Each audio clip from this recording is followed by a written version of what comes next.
Okay, Xenia? Yes.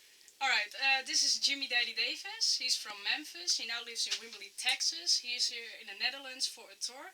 And he has asked me to interview him, so that's exactly what I'm gonna do. Okay. So tell me, where you from?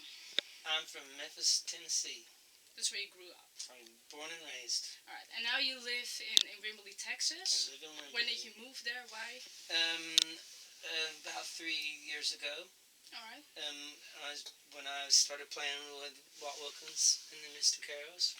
Nice. And it became apparent that I needed to live a little closer to the band because we were working so much. Yeah, of course, it's easier. Yeah, and so I moved. Alright. Which was hard. Yeah, of course, you have to leave your family behind. Yeah. But my kids were grown up, so it wasn't like little kids, it was big boys. Yeah, so it makes it a bit easier. Yeah, so it's easier. Yes. Yeah. Alright. You make music. When did you start? How do you make music? Where does the passion come from? I don't remember not making music. I don't remember not playing. Alright. And I started performing when I was 9 years old. And it was, I made $2. The first little show I did, I got $2. And oh man. So that's just what I've always done. So it's just a passion. It's just you're born like it, actually. I think so. I really don't remember not doing it. Nice. Even when I couldn't play, I was pretending to play. That's like really pretending to be the Beatles and And do you remember the age when you started playing? Oh, I remember when I learned to play. When I was 9 and I learned a chord and went, whoa, and then I could just play. I could just play. It was crazy. Nice. You've told me you can actually read music, but you've actually just started yourself by listening, feeling the music. I think most of us that really feel it, we don't read. No. And I learned to read, but it was too hard. It was difficult. Yeah? Yeah. It's so hard. Because you did have, for a short amount of time, you did try to learn music, right? Well, I did. When I went to college, and I took music theory and learned to read. And it gave me a great understanding of music, but it's not really something that I rely on. It really taught me about music. It gave me oh, that's what we're doing. This is what we're doing. But it doesn't, I don't have to read. We don't have to read to play music. Because you feel it. Yeah, because we feel it. And most of us are like that. That is really cool. Can you live from making your music, or do you have another job beside it? I don't have another job, and I really never have, but it's really hard. And young kids, like even my son who plays, doesn't have the opportunities that I had in the 70s and 80s. Most music most money is in the music business is made from publishing and songwriting. And those avenues and those ways of making money are kind of going away. When I was a kid, you could be a songwriter and have a publishing deal and make a living. And and fortunately for me, when I got a record deal when I was 26 years old, but my publishing deal was the money, and I made 2 really great deals with some big companies where I shared. They actually bought half of my publishing, and I still make money on those deals. Yes, of course. And I can't even do that now. I can't even make that deal now. And I was able to do that then because the music that I made at that time was on the radio. Yeah. And it was, commercial radio. Now, being an Americana artist, a lot of our radio stations are community driven. Mm-hmm. They're not commercial driven, and there's no money. So we have to tour. So touring is playing, performing live is really the way that we make our money. Unless you get a movie. In video games are really big for a lot of kids now that are writers and writing their own music. They video games sell in the multi-millions. That's like having a hit record. Yeah. And if you have the songwriting part of that or the publishing part of that, that's the money. Yeah. But that doesn't exist for us anymore. No. But I was very fortunate as a kid to have that. Yeah, because in the 80s, I believe, you got famous. You even been on MTV, I believe.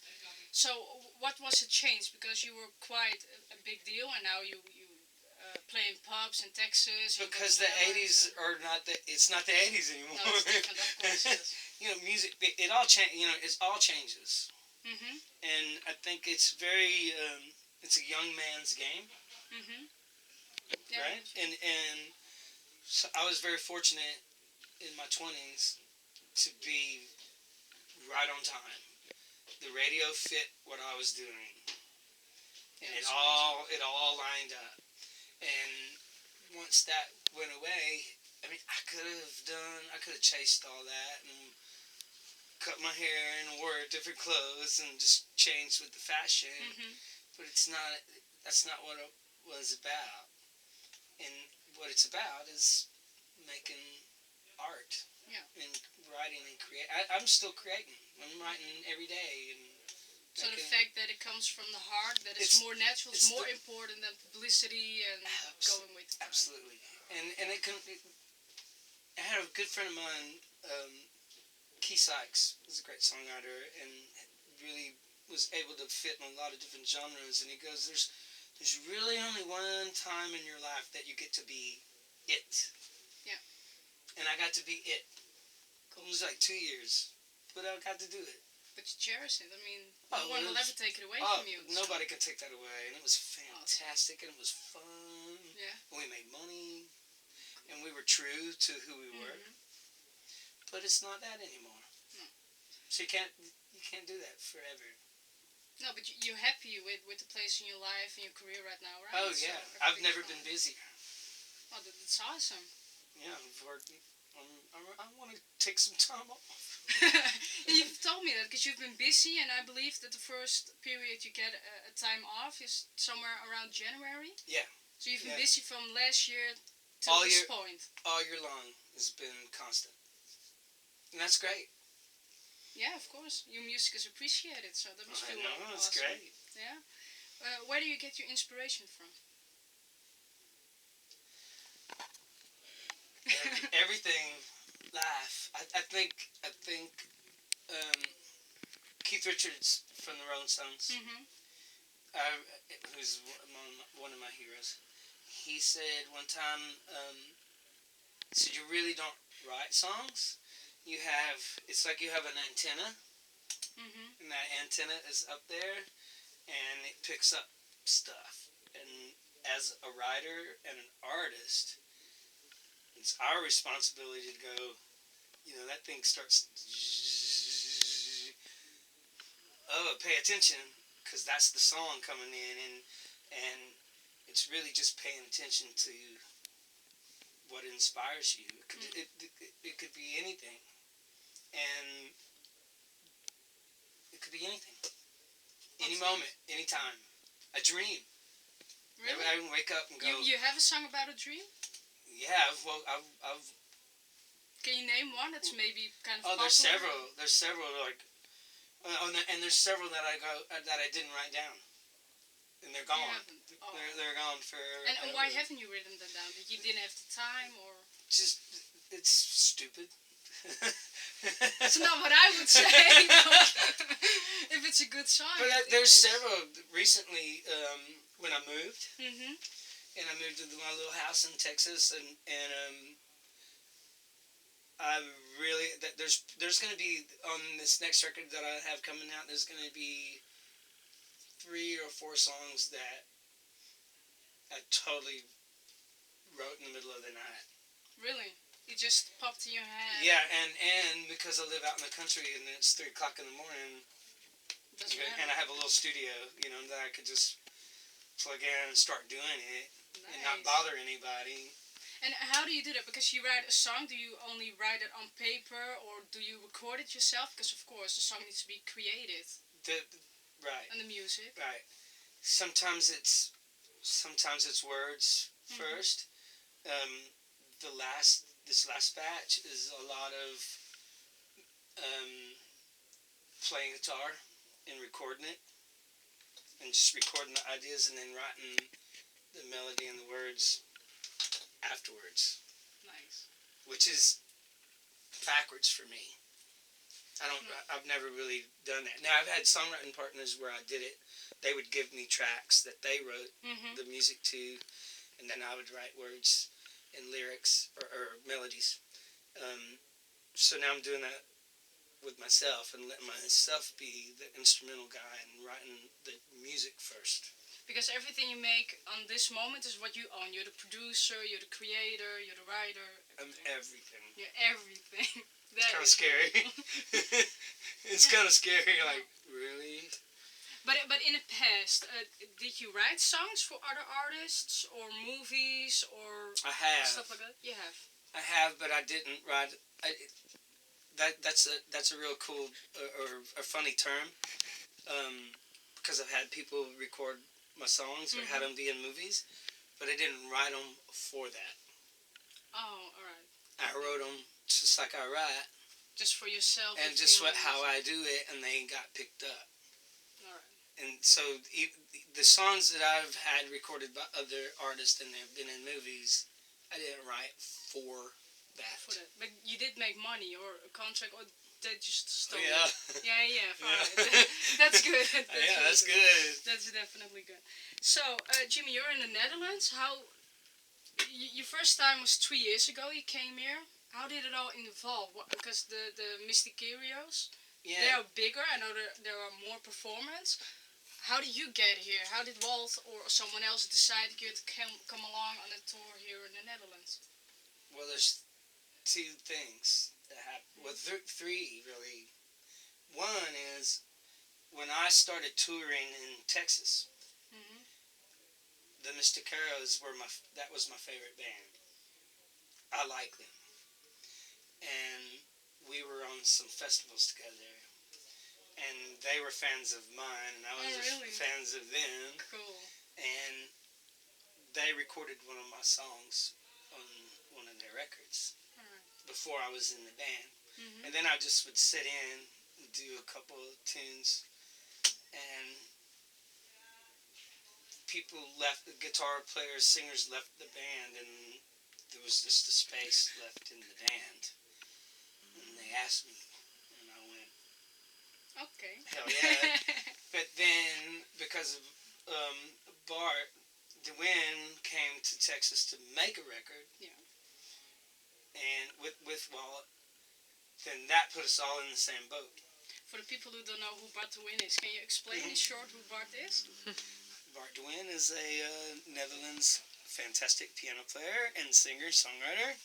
And he made a record in Texas. Well, he's made several records now in Texas. And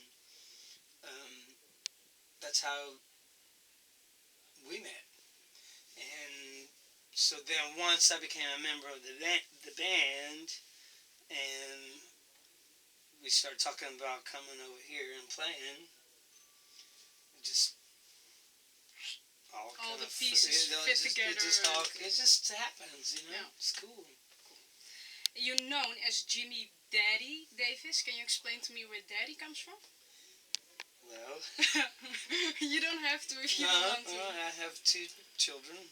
They're 2 grown boys, young men, and Nicholas and Jesse. And my oldest son, Nicholas, was he was a year, not even 2 years old when I met him and his mom. And his mom and I were dating, and he kept calling me daddy. Oh, cute. And I was going, no, I'm not your daddy. And then it became like, this is going to happen. And we became a family.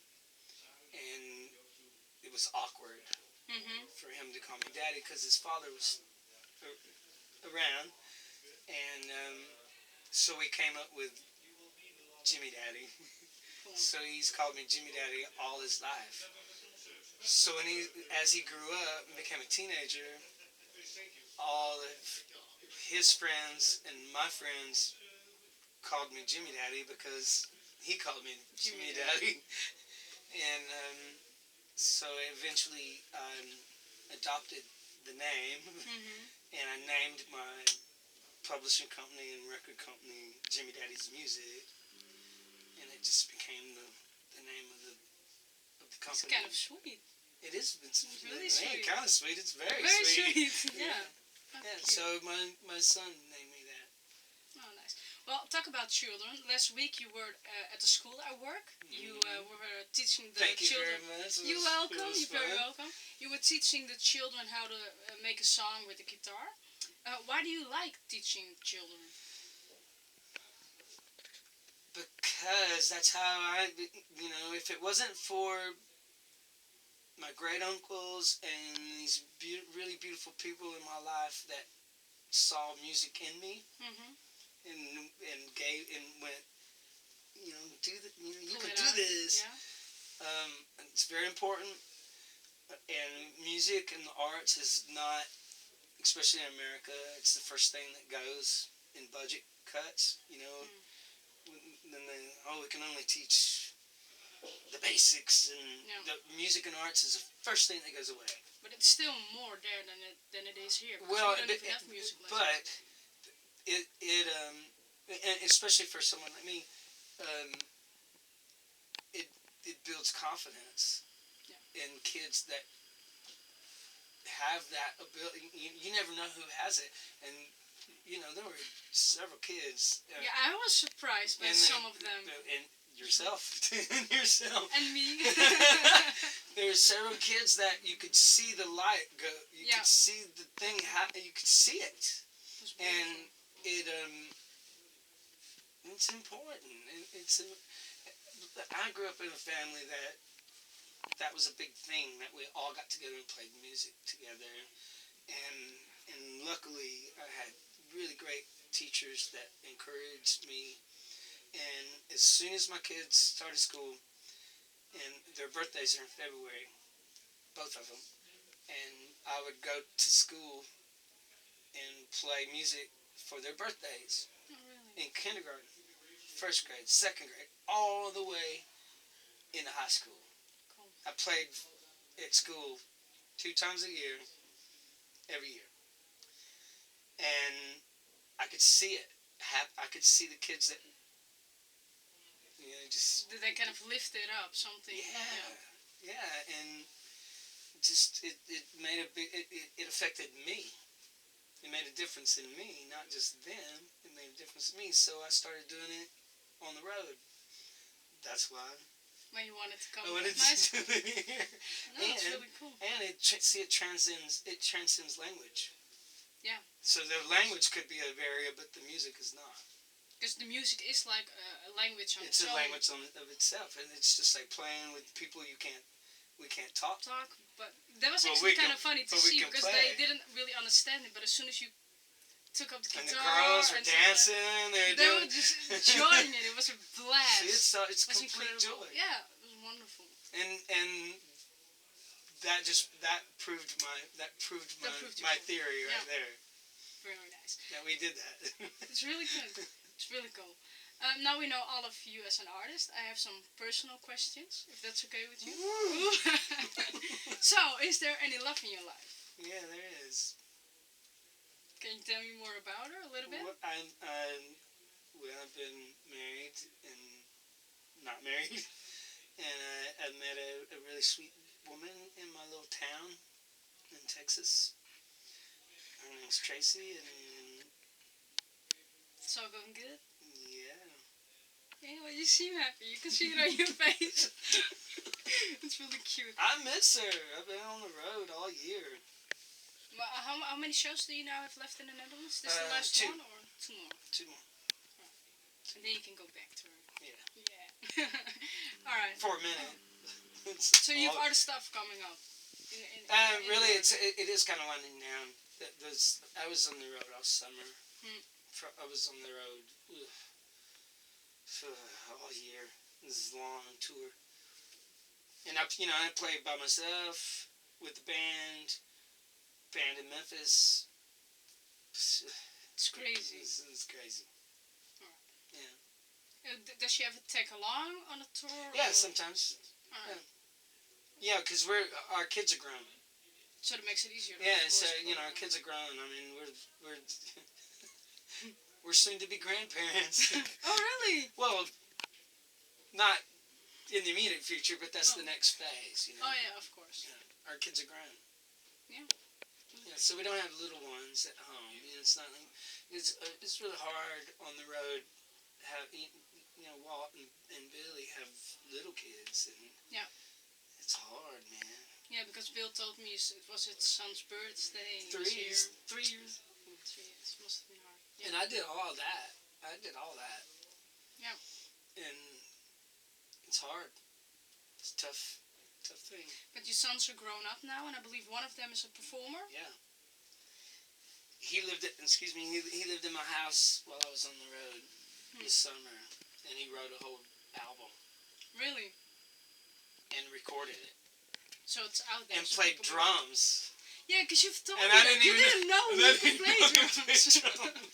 That is quite a surprise. That's a surprise. Yeah. Hey, Daddy, here we go. It's quite good, yeah. Yeah, it surprised me. So, but he moved back to Memphis, and so he's putting all that together. Is there any ambition to maybe record an album together with your son? Or? That's absolutely.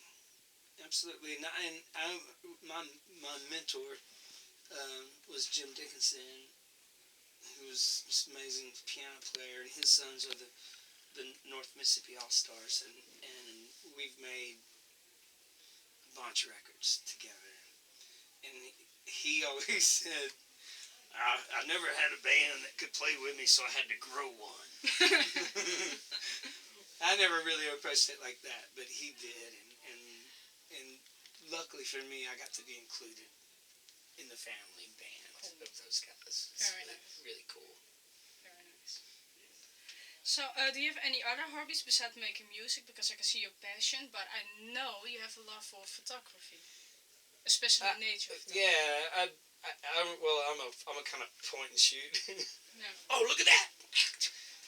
But I like camping, hiking, backpacking, kayaking, sailing, all that kind of stuff. And is that where you write most of your songs? It definitely, because I made a record called Campfire Songs. It was definitely all those songs kind of came. It's a good album. Came from that.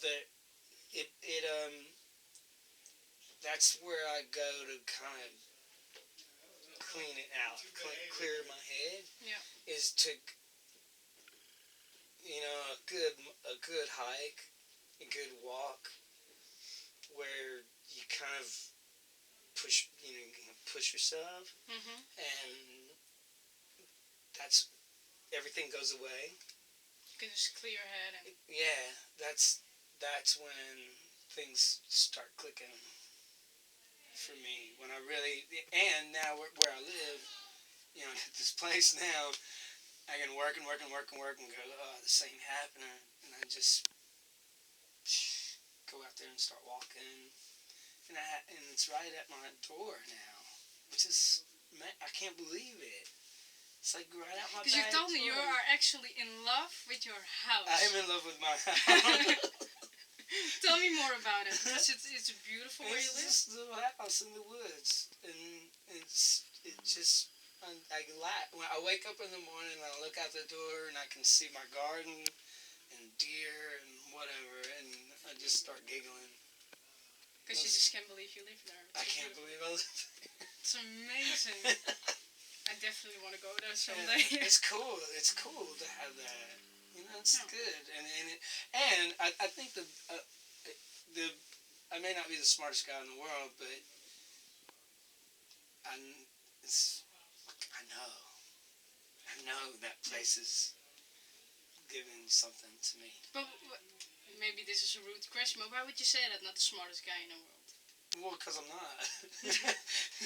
I don't see it. I mean, I think when you have, because the way I see it, you have a lot of life experience with your children, with your music, you've seen the world. Well, thank you. In my opinion, I think that makes a person a whole of a lot smarter when you just have an education from school. Of course, that's important.